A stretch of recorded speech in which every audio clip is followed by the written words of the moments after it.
Before we move on and talk about the Arsenal Inter game later, which I'm very excited to watch tonight, why have you seen the comments today from a lot of the media sort of discrediting Ruben, saying that last night's result means nothing in relation to him joining Manchester United? Nothing should be read into what he's been doing in Portugal. Nothing should be read into how well that his team has been doing, how he's developed players. What do you both? I'll start with Mo on this. What do you make of those kind of comments from Sky Sports, TNT Sports, and TalkSport that will kind of push that narrative in the last 24 hours? Rubbish, absolute rubbish. They are associating him with Erik ten Hag's appointment, and we already debunked that before. This is crazy. Have you watched the game yesterday? The guy outclassed Pep Guardiola in more than 45 minutes. Tactically speaking, he literally outclassed Pep. You wonder he was Sporting. I watched about 2-3 games of Sporting Lisbon this season. He looks so good tactically. And yet, he's not going to get his players at United. But also United don't have like completely a rubbish player. There are players that can play football at Manchester United. I think he's going to do well. And for some reason, the media aren't giving him credit. I don't know why. Maybe people are scared to get caught or something like that, or just say something outrageous. But I think just people are very afraid of giving the credit to Man United for landing Amorim. A lot of people said that Man United will not be able to land a manager like Ruben Amorim mid-season. To get him away from Sporting Lisbon, who are top of the league and in the Champions League mid-season, is something that I give the board credit to convince him. Money or not money, convince the guy. You're muted. No, I'm not. You're waffling. I didn't hear you. Why am waffling then? How you didn't hear me and then you heard me say I'm waffling? I'm just heard you now. When you were talking before, I didn't hear. Last season, mid-title race, he went to do an interview with West Ham. And he had to come out and apologize to the Sporting Lisbon fans. Sporting Lisbon is not like where we need to... Arsenal could have done the same thing. Liverpool could have done the same thing. Chelsea could have done the same thing. Spurs could have done the same thing. Credit to them for selecting the right manager, because I do think he will make a difference. But I'm not going to credit them for getting him out of Sporting, because obviously Man United are a lot more attractive than Sporting Lisbon. Yeah, but he had other offers. There was talk about him joining Man City after Pep leaves. There were talks about him being attracted to other clubs, Hussein. That's the whole point. Yeah, there was talks about him going... No, nothing is guaranteed. But for Man United, listen, I told you, like there were talks in Portugal that people are asking him to wait for the Man City decision. For Man United to go and convince him, don't wait for anyone. Come join. I don't know if it's money or not money.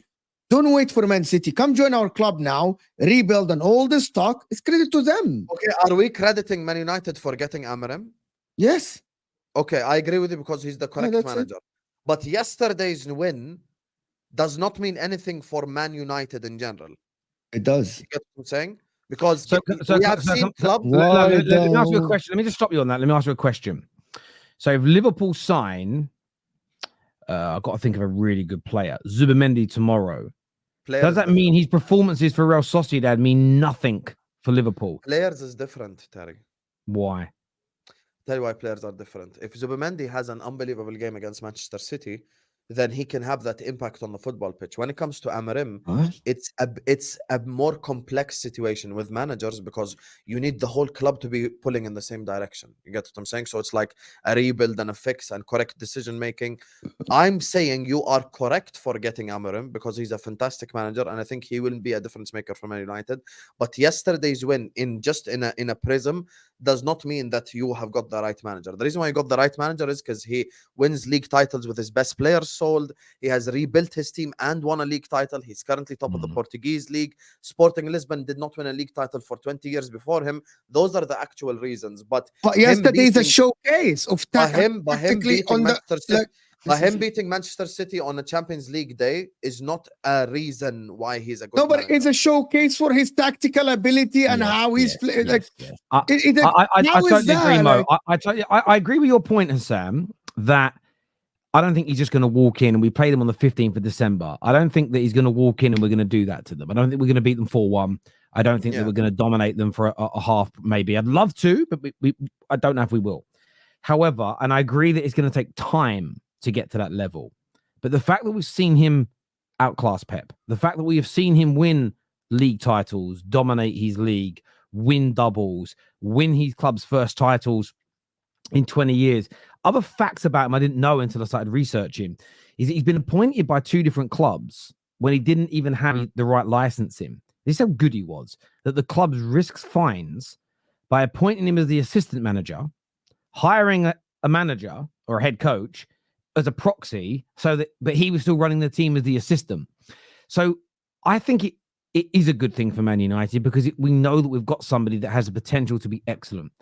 And of course, there'll be the usual drivel, the sort of, and I call it it's like reading the Sun newspaper, sort of, oh, but you all thought that Ten Hag was a good coach. He is, but he came in when the structure wasn't like this. He didn't come in with proper footballing people making footballing decisions. And listen, at every single step, this is why I'm confident. You've always got to look at what the media and rivals are saying and doing. And whenever we were hiring people, or whenever the likes of sort of Ed Woodward and co were making decisions, everybody would laugh and go, "Way, another bit of stupidity, or another noodle deal, another bit of money being wasted," and they ended up being right. No one's saying that now. In fact, what they're trying to do is get really salty. You know, and that for me is the element that I like in this. There has been fundamental change at the club.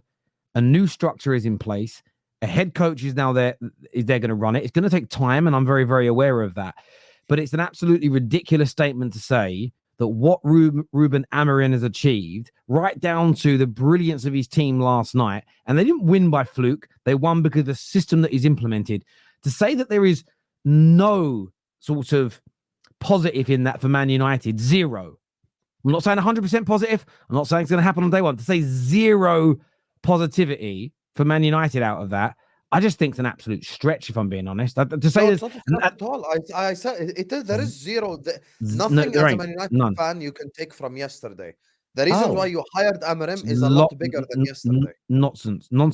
But I didn't just say yesterday. But you're now misrepresenting what I said, and I've got to stop you. I didn't just say what he did yesterday. I said what he did yesterday, coupled with everything else. I'm talking about what the media has said.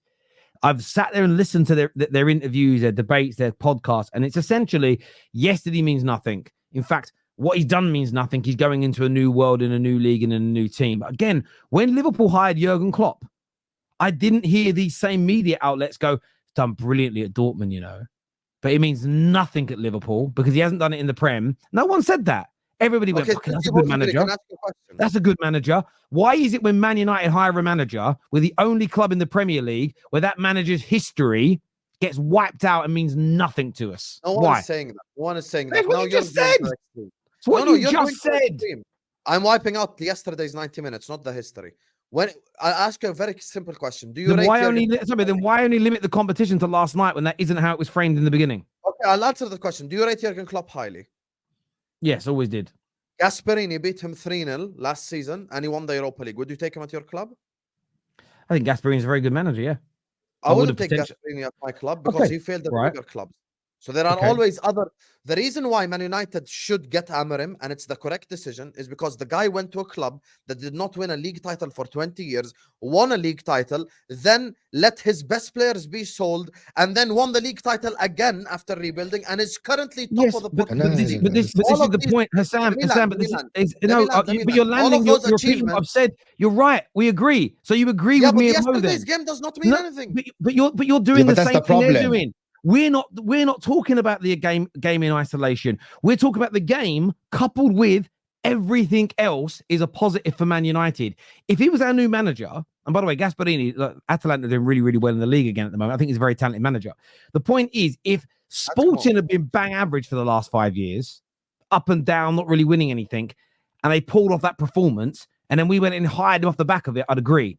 But that isn't what we've done. We've hired him based on all the things you've said, plus what he did last night was quite special. When you put it all together as a package, to say that there isn't something for United fans to be excited about and that none of it could potentially come across to us is crazy. And I'm talking again what they've said. Zero, they said. Zero correlation. And that for me is completely disingenuous. Okay, Sam, can I ask a question? Before you land on, you spoke a lot and you keep repeating the same thing. If Sporting Lisbon lost, if they lost 4-1 to Man City yesterday, would that have a negative impact then on the Amorim appointment? No, it wouldn't. Not over. No. Again, but you're doing what the mainstream. You're being the Sun newspaper, Hassam. You're doing what they did. The media, though, who had lost last night, would have said, bloody hell, United, look who you're hiring. You just got battered. And I don't think last night in isolation is what Man United fans are solely impressed with. It's the whole package that you have just said. So the fact is you're like disagreeing with us, but your argument is exactly what we're saying. It's very strange. No, my argument is the game last night has zero impact, win, lose, or draw. Nonsense. On Ruben No, Amorim. nonsense. Because the win last night was based on all the other stuff you're praising him for, what he's built. It wasn't a flash in the pan win. Therefore, it does matter.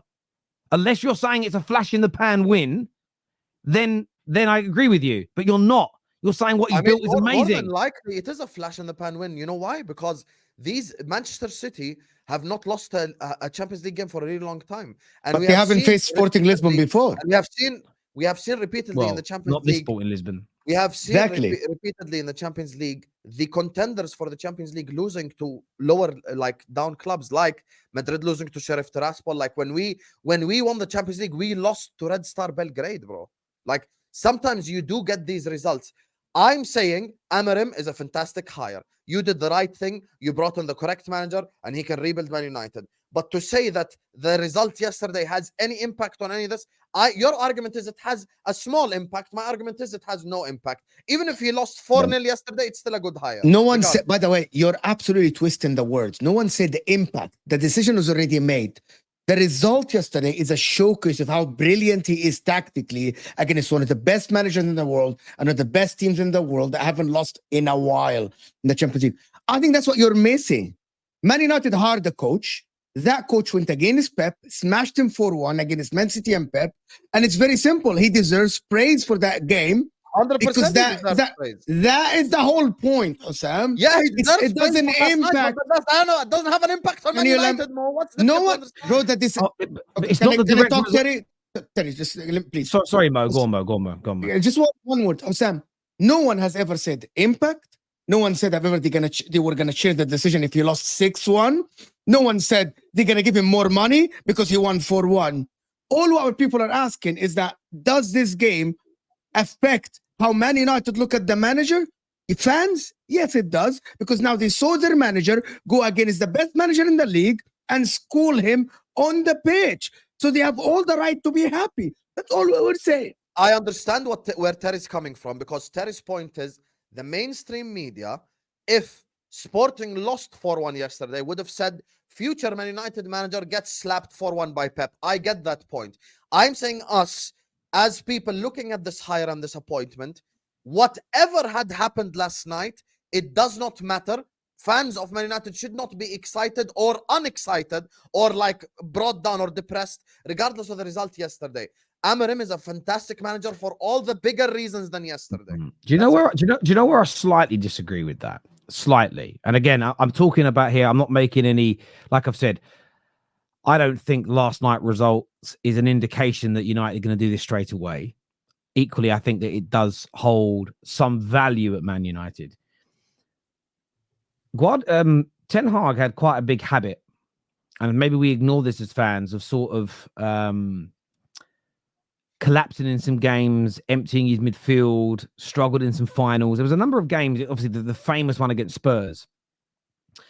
And a lot of us and a lot of the media in that analysis just sort of said, yes, Ajax though, isn't it? It's Ajax up against clubs with more money and more power and that are better. When it came to Man United, we saw those issues and problems.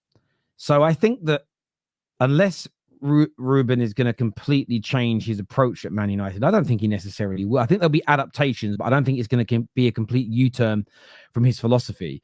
I think we can take something out of it, but you can take things out of losses as well, though. And this is why I don't. This is why I don't like the idea that what he's achieved in the last 3 or 4 years means nothing to Man United. You can look at the way someone approaches games, even when they lose, and he said it himself that when they got beat 5-0, when he was very new to Sporting, they got beat 5-0 by City. And he said the comment, and I went back and found it, and their fans were clapping him off the pitch because they saw how they were trying to play. And they saw there was something there that they could grow from. And obviously, no one in England gave a shit because City won 5-0 and Sporting went on to be the best team in their country for the past couple of years. And I think there's something in that at times. And it's why I always say as fans, the more we do this as a job and the more we talk to each other, the more we learn, the more we start to understand. And I think there is a lot that could be gauged from multiple games from this manager. Not least what we could come to expect as Man United fans. And what I learned last night, I actually thought his team were being a bit too respectful to City to begin with. But what I really liked is that they know how to defend and be resolute and hard to break down. They did that in the they didn't in the beginning of the game. They were a bit too respectful. They were getting caught out. And I thought, oh God, I was a bit worried. I'm not going to lie. And then I saw a team that became really compact and hard to break down. And I thought, there we go. Shows he could do it. And again, he's got to do that multiple times. Listen, I'm excited. It's going to be very, very interesting to see him at United. Some more super chats here. Going back to one I missed earlier. Sorry from Vishwen, who says Liverpool have lost the league twice by 1 point. How can Hassan be confident we will be champions in November? I'm with you, Hassan. Let's be consistent. Yes. Thank you, Rishwan. I appreciate it. Terima kasih. Big up to you, my brother. Listen, that's all I'm saying. It's November. Listen, let's all keep the same energy. All three of us, let's not make sweeping statements. I'm relaxed right now. I don't have a bigger chance than anyone. I'm just relaxed. 3 months ago, we were finished. Jurgen Klopp left and we signed no one. Let's just chill. There we go. Patrick here says Amorim is definitely a good manager. The issue is United's squad. Listen, Patrick, I won't worry about Man United squad. That for me is, I keep seeing everyone talk about it. I'm not worried about the squad. It's going to be improved over the next 2 or 3 years. But I'm not worried about it because it's something that we can't impact massively in the short term. So it's almost something that you almost have to park. You have to park it to the side and look at how we're trying to play versus who we have in the positions, because there's nothing that can be done. We cannot get rid of 15 players in January, 15 players in the summer. So I get your point, but it's not something I'm stressed about. I'm more stressed about the style, the shape, how hard we are to beat, and then how we start to look in the attack. If we're then making mistakes, but we can see it's personnel, great. It's not a bad place to be. Just replace the people, replace the squad. So I personally am not worried about our squad. Not because I think it's good enough, but because it's something that's almost, we can't control that quickly and change that quickly. So they say in life that don't stress about things that you don't really have a lot of control over. And you can only change your squad in Januaries and in the summers. And even then, 5, 6, 7 out and in at a time max for it to really have some kind of chemistry. So there's no point stressing too much about it, in my personal opinion. Luke here says hit the like button. Yes, get that done. We're closing in on 1,000 likes.